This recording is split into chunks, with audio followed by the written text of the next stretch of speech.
Well, we have a tiny bit of set dressing to do here, and then we'll be delighted to introduce to you and bring to the stage Long Dinh. Good evening. It's an honor and a great opportunity for me to be here today to share my story with you.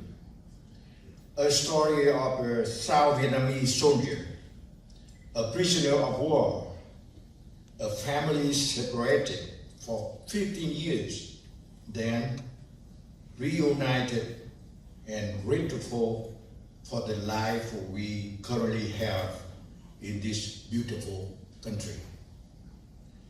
Speaking about the Vietnam War, people have disputed and tried to define this war by many different names: Vietnam War, American War, Civil War, ideological war, proxy war, etc.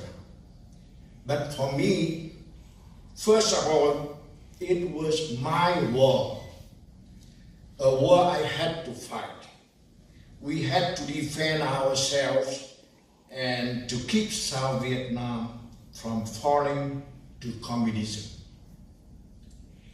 Communism was our common enemy. Let me briefly tell you what happened to my family, starting from 1954. Under the 1954 Geneva Accords, more than 1 million people, mostly Catholics, had to leave everything behind to the north to flee to the south.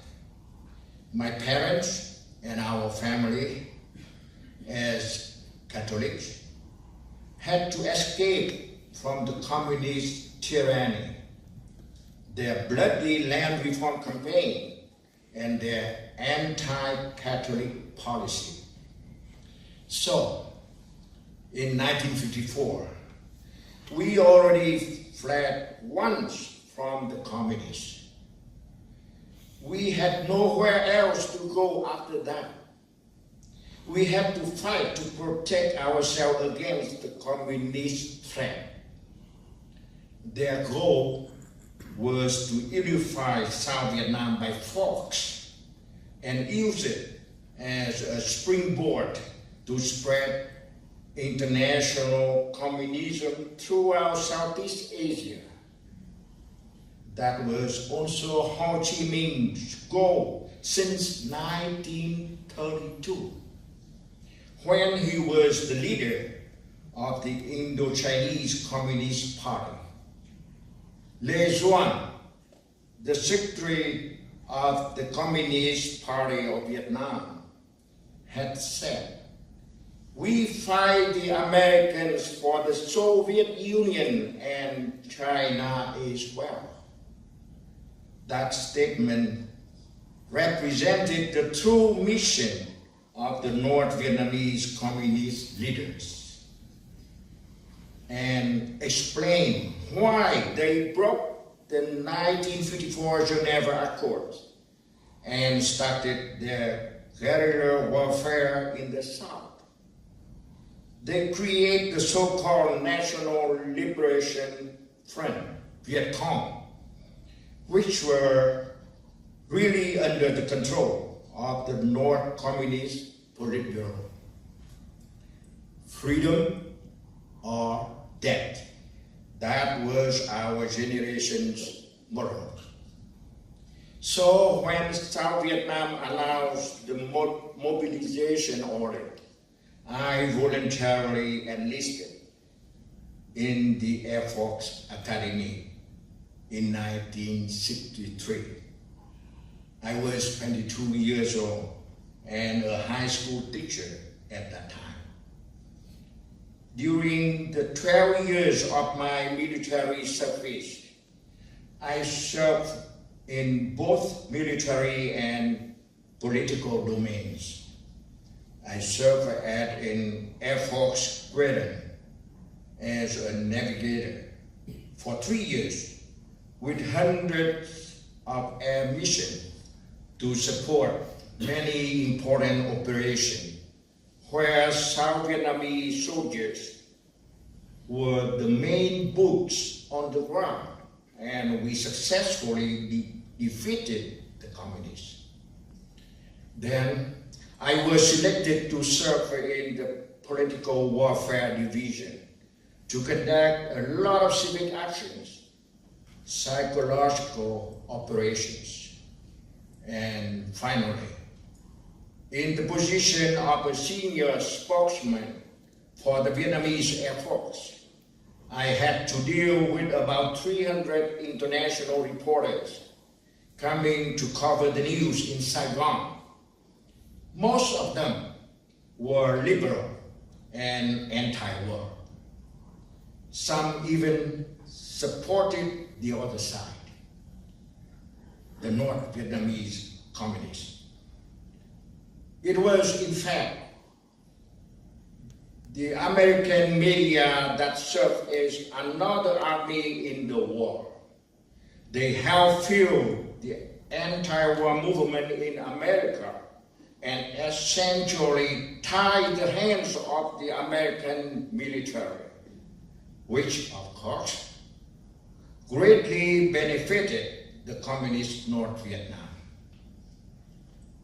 After the 1973 Paris Peace Accords, the American left Vietnam.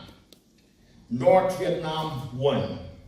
South Vietnam lost.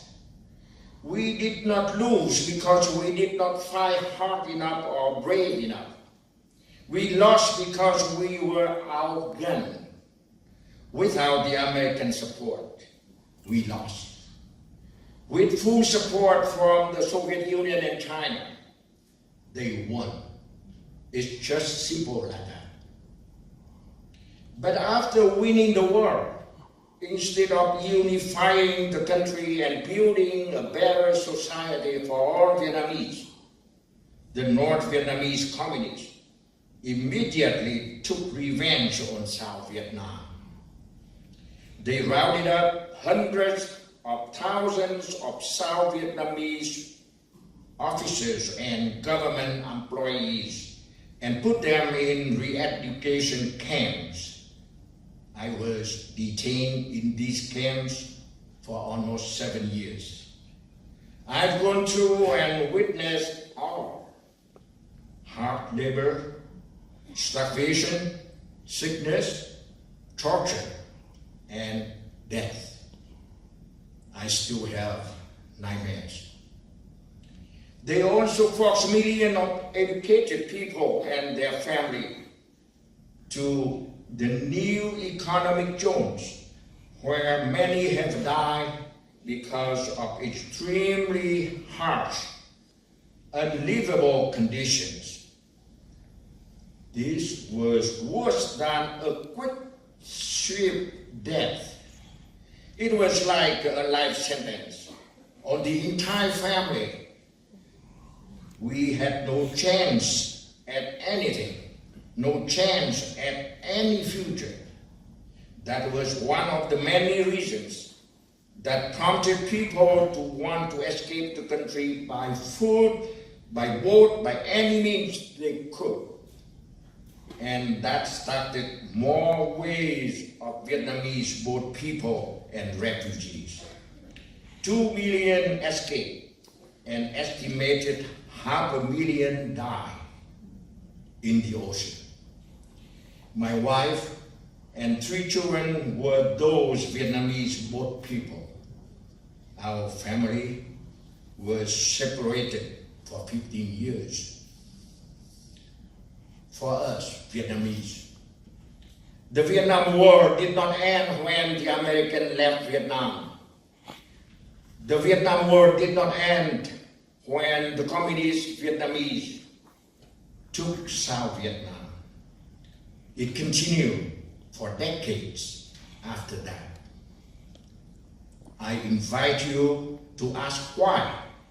Why, after the so-called reunification and liberation, would millions of people have to uproot and risked their lives to escape from their own country. Millions of people fled twice. Folks first to the south, then out to the ocean to run away from communism. So then, if you ask me, did the 18-hour documentary film series directed by Ken Burns and Lynn Novick cover enough stories from all sides of Vietnam War? My answer would be no. Because if it did, it is fair enough to include what happened to the Vietnamese people that lived and suffered before the war, during the war, and through the aftermath of the Vietnam War.